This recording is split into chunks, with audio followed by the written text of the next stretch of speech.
तो आज का ये पहला प्रश्न है, जीवाश्मी ईंधनों में सबसे स्वच्छ ईंधन कौन है? यानी कि फॉसिल फ्यूल में सबसे स्वच्छ ईंधन कौन है, सबसे अच्छा कौन है या सबसे गुड कौन है?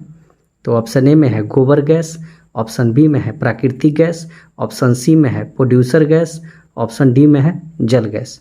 इस प्रश्न का आप उत्तर दीजिए। हालांकि मैं बता दूं कि इस प्रश्न का उत्तर होगा प्राकृतिक गैस, यानी कि नेचुरल गैस। इसको डिस्क्राइब करते हैं कि आखिर जीवाश्म होते क्या हैं और ईंधन क्या है। जीवाश्म का अर्थ है कि आज से 65 करोड़ साल पहले जो जीव मर गए थे उनके वे शरीर के अवशेष हैं और उन्हीं अवशेषों से जो है ईंधन बना है। और ईंधन किसे कहते हैं? ईंधन जो है ऊर्जा देने वाला, अर्थात जो हवा में जलकर ऊष्मा प्रदान करे उसे ईंधन कहा जाता है। ईंधन कितने प्रकार के होते हैं? ईंधन 3 प्रकार के होते हैं। ईंधन जो है वो आपको 3 प्रकार के होते हैं। एक होता है ठोस ईंधन, एक होता है द्रव्य ईंधन और एक होता है गैसीय ईंधन। ठोस ईंधन में कौन कौन हो जाएंगे? ठोस ईंधन में आपको लकड़ी, चारकोल, कोयला, कोक, ये सब ठोस ईंधन के उदाहरण हैं। द्रव्य ईंधन में कौन कौन हो जाएंगे? आपको पेट्रोल हो गया, डीजल पेट्रोल, उसके अलावा स्पिरिट हो गया, ईथर हो गया, किरासन का तेल हो गया,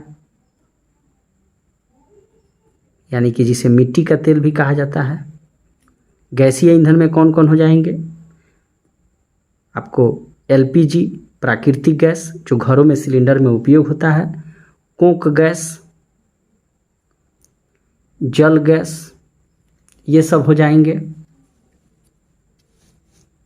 ठीक है, अब इससे आगे आते हैं कि आखिर इसका उत्तर जो है वह प्राकृतिक गैस कैसे है।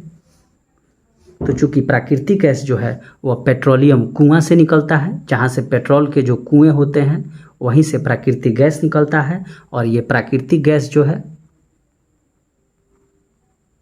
प्राकृतिक गैस में आपको 95% प्राकृतिक गैस में 95% जो है वह हाइड्रोकार्बन होता है,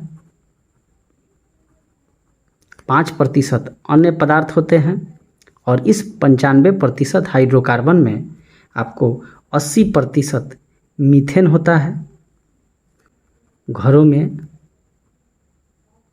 उपयोग होता है इसका, तो उसको एलपीजी कहा जाता है, यानी कि लिक्विफाइड पेट्रोलियम गैस, द्रवित प्राकृतिक गैस। और इसमें किसका मिश्रण होता है?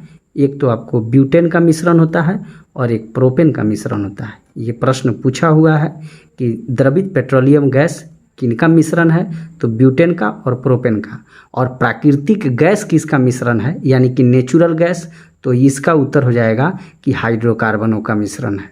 ये 2 प्रश्न हैं, दोनों प्रश्न अलग अलग हैं। गलती जो है सो हो जाती है कि प्राकृतिक गैस किसका मिश्रण है? तो हाइड्रोकार्बन का। और घरों में उपयोग होने वाला द्रवित पेट्रोलियम गैस यानी कि लिक्विफाइड पेट्रोलियम गैस जो है या द्रवित प्राकृतिक गैस ब्यूटेन प्रोपेन का मिश्रण है। ठीक है, और इसको क्या किया जाता है? जो घरों में प्रयुक्त होता है एलपीजी को, इसको उच्च दाब यानी कि हाई प्रेशर देकर सिलेंडर में भरा जाता है और भरने के बाद घरों में उपयोग होता है। जब घरों में इसका उपयोग किया जाता है तो चूंकि ये काफ़ी ज्वलनशील होता है, ये एलपीजी जो है वह क्या है? उच्च ज्वलनशील है। चूँकि सबसे अच्छा यही ईंधन है तो सबसे ज़्यादा ज्वलनशील भी रहेगा, तब ना सबसे ज़्यादा ऊर्जा देगा। तो उच्च ज्वलनशील होने के कारण इसमें क्या किया जाता है? मिथाइल मरकैप्टन मिलाया जाता है। मिथाइल मरकैप्टन क्यों मिलाया जाता है? क्योंकि ये इसमें तेज गंध होती है और गंध के कारण क्या होगा? आपको इसका स्मेल मिलेगा। स्मेल मिलने से आप जान जाइएगा कि गैस का जो है रिसाव हो रहा है और आप जो है स्विच को बंद कर दीजिएगा, अन्यथा दुर्घटनाएं हो सकती है। तो मिथाइल मरकैप्टन कहिए या इसको सल्फर की यौगिक कहिए, इससे भी बार बार प्रश्न पूछे गए हैं और ये फंसता है, यानी कि इससे भी बार बार प्रश्न पूछे गए हैं कि जो एलपीजी जो गैस है उसमें क्या मिलाया जाता है ताकि गंध के कारण उसकी पहचान हो जाती है, तो मिथाइल मरकैप्टन मिलाया जाता है। ठीक है, अब आते हैं इसके दूसरे ऑप्शन पे, गोबर गैस। गोबर गैस का मतलब क्या होता है? गोबर गैस का मतलब होता है गाय भैंस के जो मल होते हैं उसी को गोबर कहा जाता है, और गैस का मतलब होता है उससे गैस निकलता है। तो जब गोबर, गाय भैंस का जो गोबर होता है उससे जो मल निकलता है वह जब सड़ता है तो सड़ने पर क्या होता है? सड़ने पर, यानी कि गोबर के सड़ने पर क्या होता है? एक गैस निकलती है, और इस गैस को क्या कहा जाता है? तो मीथेन कहा जाता है, यानी कि CH4। ठीक है, और जो वायु की उपस्थिति में आसानी से जलता है और जलने पर ऊर्जा प्रदान करता है। ठीक है, उसके बाद आते हैं प्रोड्यूसर गैस के बारे में। प्रोड्यूसर गैस से भी काफ़ी बार प्रश्न पूछा गया है। यह किन गैसों का मिश्रण है, को बनाया कैसे जाता है? लाल तप्त कोक पर जब हवा को प्रवाहित किया जाता है तो प्रोड्यूसर गैस बनता है, ये भी प्रश्न पूछा हुआ है। और इसमें तो कार्बन मोनोऑक्साइड और नाइट्रोजन का मिश्रण है CO+N2, और इसमें सबसे अधिक मात्रा जो होती है वह नाइट्रोजन की होती है। नाइट्रोजन की मात्रा जो है वो आपको 70% होती है और कार्बन मोनोऑक्साइड की मात्रा 25% होती है। इसको ध्यान रखना है कि प्रोड्यूसर गैस में नाइट्रोजन की मात्रा अधिक होती है।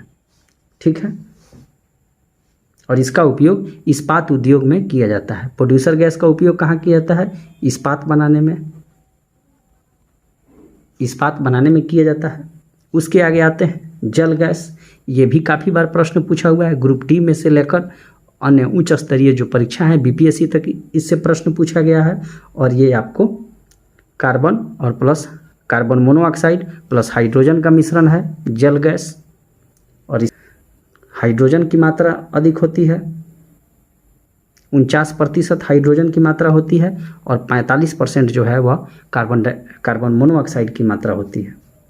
ठीक है, और इसको प्राप्त कैसे किया जाता है? कार्बन पर जलवाष्प प्रवाहित करने पर जल गैस प्राप्त होता है, और इसे भाप अंगार गैस भी कहते हैं। अगर प्रश्न पूछते कि भाप अंगार गैस, तो समझ जाइए कि कार्बन मोनोऑक्साइड प्लस हाइड्रोजन का मिश्रण है, और भाप अंगार गैस कहिए या जल गैस कहिए, दोनों एक ही चीज़ है।